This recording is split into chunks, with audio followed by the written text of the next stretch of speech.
جنجل سکینه د زرجنا سیمونه لارې کله سونه و جنجل سکینه پزړه زخمي سکینه وشوه غریبه بتاویل که رخصتونه و جنجل سکینه و جنجل سکینه د زرجنا سیمونه لارې کله سونه و جنجل سکینه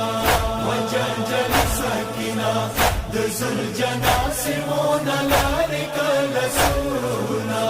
و جنجل سکینه حلب د پریږدم بابا که قدمونه کږدې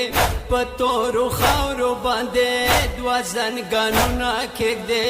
یو ور د بیا غړې نه تاو کم دوه لاسونه و جنجل سکینه